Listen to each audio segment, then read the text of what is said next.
So this is the foundational video for how we want you to set up for every movement that you're going to do with Swell, especially the standing ones, right? So the first thing to talk about is the feet. You're always going to be centered on that tripod foot before you do anything. And this is something that's really easy to forget about. But if you stay centered on your feet the whole time you're doing an exercise, it will clean up your form really quickly and really naturally. And it's important for you to know that even now when I work out, I'm still constantly asking myself, am I centered on my feet? This isn't a thing that you just do a couple times, then it goes away. It's a constant process of continuing to overcome the compensatory patterns that we were born with or that we've developed in order to clean up our movement a little bit better every single day. The effort is every single day, okay? Now, the next thing to talk about is your pelvis. So we want the pelvis to be actually neutral, which means that an easy way to think about it is the waistband is actually parallel to the floor. Many of us spend a lot of our lives with this waistband rocked forward like that, which as you can see shortens my low back, or with the waistband rocked back, which as you can see shortens the front here. So we want the pelvis to be in a neutral position, which is a little bit different for ladies. We still want to have a little bit of a lumbar curve in our back. We're not trying to get rid of that. That's how our spine should be. But we also don't want to be rocked so much into a lumbar curve that we're tightening the low back, the belly is puffed forward, and we're pushing the butt out, which is a really common way that a lot of us, especially females, stand. So you're going to think about rotating your pelvis back, which means you're going to draw the tailbone down and the front of the hips up. So you're taking the whole pelvis and you're rotating it back like that so that the waistband becomes neutral to the ground again, okay? And I'll show you once on this model because it can be helpful to see it a few different ways. So when the pelvis, here's our pelvis, right, down here, these big bones, when they're rocked forward, it shortens the low back and changes the way everything else is oriented in our body. So what I want you to do is draw the tailbone down and the sit bones, which is, they're really called your ischial tuberosities, but these things down at the bottom of your butt, you're pulling those down, which in turn is going to pull the pubic bone up a little bit, and really you're rotating the whole pelvis so that it becomes neutral to the ground, okay? Now, rib cage position.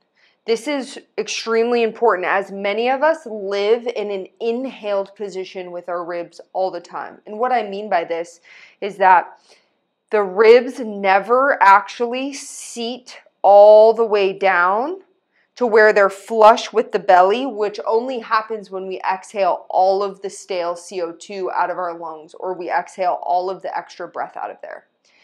It's really, so many of us are keeping a lot of air in our lungs that we don't even realize is there. It's making our blood more acidic, and it's putting our rib cage in a position that's like this all the time when we're trying to do exercises, and it's naturally destabilizing to not have your rib cage and your pelvis be parallel. That's how we create a solid foundation here so that we can get power in our legs and in our arms. Okay, so the most important thing is that you're exhaling a little bit longer than usual so that those ribs seat down. Now, the next thing I want to talk to you about is that you're not breathing with your belly.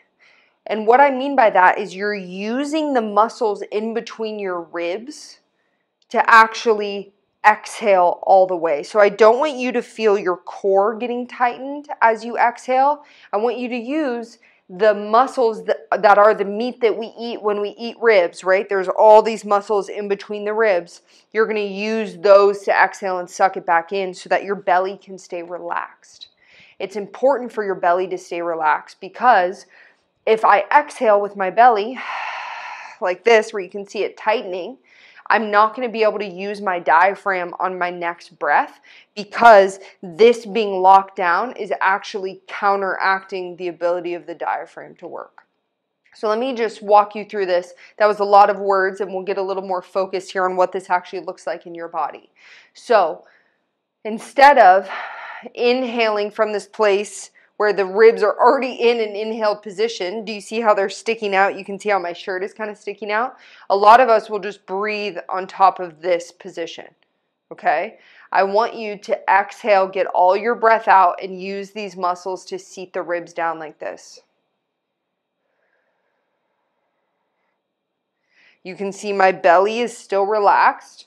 I'm not trying to squeeze it in, okay? I'm using these muscles, but my ribs are no longer sticking out. The bottom of my ribs, or what you could imagine to be my bra strap here, is going to be parallel with that waistband here. And this is how we create a solid foundation for every single movement that we do. And the last thing I want to talk to you about is what your head is doing. So many of us, we can have a little cockeyed that we don't know about. A lot of us are sticking the chin out like this all the time without unconsciously realizing it. So you're going to check in with your feet. Where's the weight on your feet? Check in on your pelvis. Where is the orientation of my pelvis in space? You're going to exhale all of your breath out so that those ribs come into an actual neutral position. And then you're going to check in on where your head is. Drawing the chin back through the throat, bringing the head back in space a little bit, letting the shoulders relax, so that now when I go to do whatever movement that I'm doing, I'm starting from a neutral, solid foundation.